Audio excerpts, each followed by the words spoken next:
The Subcommittee on Indian and Insular Affairs will come to order. Without objection, the Chair is authorized to declare recess of the Subcommittee at any time. The Subcommittee is meeting today to hear testimony on two bills, H.R. 7516 and H.R. 2687. Under Committee Rule 4F, any oral opening statements at hearings are limited to the Chairman and the ranking minority member. I therefore ask unanimous consent that all other members' opening statements to be made part of the hearing record if they are submitted in accordance with Committee Rule 3.0. Without objection, so ordered. I ask unanimous consent that the gentleman from Minnesota, Mr. Stauber, the gentlewoman from Alaska, Ms. Peltola, and the gentleman from South Dakota, Mr. Johnson, the gentlewoman from Washington, Mrs. Schreier, be allowed to sit and participate in today's hearing. Without objection, so ordered. I will now recognize myself for an opening statement. Today, the subcommittee is meeting to consider two bills.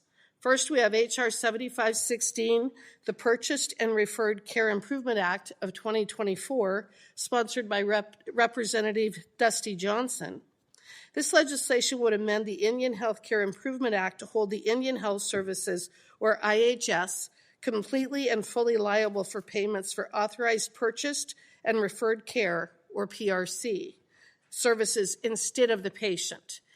The IHS provides health care to approximately 2.7 million American Indians and Alaska Natives through a network of more than 600 hospitals, clinics, and health stations on or near Indian reservations.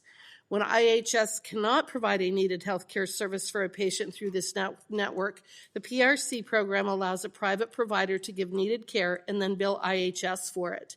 However, when IHS does not pay the bill, that private provider usually seeks payment directly from the patient. Rather than purchased and referred care, tribal members have seen purchased and unreferred care, resulting in them being hounded by collection companies and seeing their credit scores adversely impacted. Patients should not be held liable for the IHS's inability to function properly. H.R. 7516 will ensure that it is abundantly clear that IHS is who is liable for the PRC-related care payments and not the patient. Additionally, H.R. 7516 would allow any patient who pays out of pocket for IHS-authorized PRC services to be reimbursed by the IHS no later than 30 days after submitting the necessary documentation. Second, we have H.R. 2687, sponsored by Representative Mary Peltola, which would amend the Alaska Native Claims Settlement Act to exclude certain payments to aged, blind, or disabled Alaska Natives or descendants of these Alaska Natives from being used to determine eligibility for certain programs. Excuse me. The Alaska Native Claims Settlement Act, or ANCSA, settled the Aboriginal land claims of Alaska Natives. Alaska Native Corporations, or ANCs, were established to receive land and payments through the settlement and also to promote the social, cultural, and economic advancement of their Alaska Native people and their communities in perpetuity. When Congress enacted ANCSA, Section 29 stated that no provision of the Act would replace or diminish any obligation of the U.S. or Alaska to, quote, protect and promote the rights or welfare of the natives, end quote. Excuse me. In 1988, Congress amended ANCSA to exclude the first $2,000 that any Alaska Native received from an ANC when determining eligibility for means-based benefits, such as the Supplemental Nutrition Assistance Program, or SNAP. These 1988 amendments also allowed Alaskan Native corporations to create settlement trusts as a tool for the distribution of benefits from the corporations to Alaska Native beneficiaries. However, Congress did not exclude settlement trust benefits from being used in determining an individual's eligibility for government assistance programs as they had with other benefits from ANCs. As a result, many Alaska Natives, particularly those who are over 65, blind, or disabled find themselves in the position of having to choose between receiving their settlement trust income or qualifying for government assistance programs. H.R. 2687 would rectify this by excluding settlement trust income when determining eligibility for means-tested federal benefits for aged, blind, or disabled Alaska Natives. Both of the bills on today are technical and small fixes that could have a large impact on individuals' lives. Often, Congress can be perceived as only focusing on the big ticket or national items, but we all know that these local issues generally have a major impact, particularly for individual Native lives. I look forward to discussing both of these bills today and thank the witnesses for being here. The chair now recognizes the ranking minority member for her statement.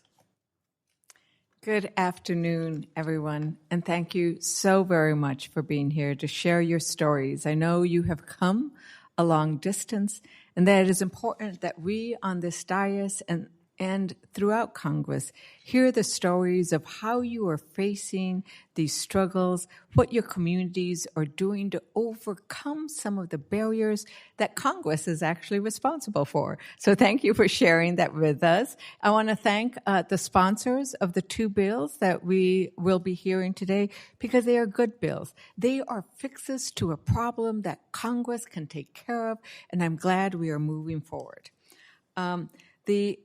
Two bills would expand eligibility for need-based federal programs under Alaska Native Claims Settlement Act and clarify the Indian Health Service's responsibility to reimburse purchased and referred services.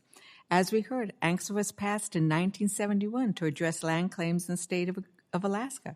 Per the agreement, Alaska Native corporations were established and transferred 44 million acres and received $962.5 million in compensation funds. Under the 1976 and ANCSA amendments, the first $2,000 Alaska Natives received from ANC was excluded when determining eligibility for need-based federal programs like SNAP, Social Security, and housing assistance. Further amendments to ANCSA over the years have failed to exclude settlement trusts in such funding to determine eligibility for need-based federal programs, ultimately forcing Alaska Natives to choose between receiving the settlement trust benefits or qualifying for need-based federal benefits. Alaska is huge. We made an agreement. The United States owns all of these lands. Why have we not lived up to the ideals in that claim settlement? And thank you, Representative Peltola, for asking us to do that now. Because your bill would exclude ANC benefits provided to aged, blind, or disabled Alaska Natives, often the people who need these services the most. I'm also pleased to see Mr. Johnson's H.R. 7516, the Purchased and Referred Care Improvement Act, on today's agenda. IHS provides critical, culturally competent healthcare services to American Indians and Alaska Natives across the U.S. through its own facilities, tribal-operated facilities, and urban Indian organizations. Unfortunately, IHS and tribal facilities can't always directly provide all the necessary healthcare services. To fill the gap for much-needed services, the Purchase Referred Care Program was created. Under existing law, the Purchase Care Program authorizes the purchase of service from a network of private providers when care is not available at IHS or tribal facilities. We must remember that many of these are rural facilities without access to the specialty care needed by tribal members. The contract services most often needed are mental and behavioral health treatment and prevention, long-term care services, dialysis services, and care for Indian benefits. Patients often must travel to receive this care, to find the specialty workers, the experts who can provide it, or go to adjacent providers in their community. But then we hear time and again how IHS does not process reimbursements quickly. And this not only impacts the patient's medical condition, it also impacts a patient's credit score and puts that patient in financial stress and risk. Mr. Johnson's legislation will clarify that IHS is required to reimburse patients within 30 days of their submission of the PRC services they paid for. I'm proud to be an original co-sponsor and look forward to the adoption of the legislation, as it will remove the financial stress on patients who are already struggling with their medical conditions. But we must also remember that while IHS remains responsible for providing health care services, Congress remains responsible for funding the IHS. Everyone in this room knows IHS has been chronically undersized and underfunded for decades, which interferes with the agency's ability to keep Native Americans healthy and to remove their financial debt. To successfully carry out the intent of this legislation, we need to ensure that IHS has the funding to appropriately operate it and maintain services and staffing. The Tribal Budget Formulation Work Group's fiscal year 2025 request shows that the total need for purchased and referred care services is over $9 billion. The fiscal year 24 enacted amount was a tenth of that, $996 million. And the recent request is only $1 billion.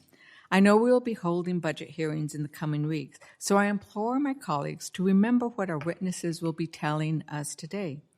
Both bills in this hearing highlight that in many places across Indian country, difficult choices are being made, whether it's paying off medical debt or purchasing medication, or it's elders in Alaska choosing to give shares away to get the housing, nutrition services they need. We on this dais must take our responsibility to Indian country seriously and advocate for their needs, but also fund our trust responsibility. I urge my colleagues to support these bills, and I look forward to hearing in detail from the witnesses on what a difference it would make in their own communities. Thank you for traveling, and I yield back. I now recognize the gentleman from South Dakota for 5 minutes to speak on his bill.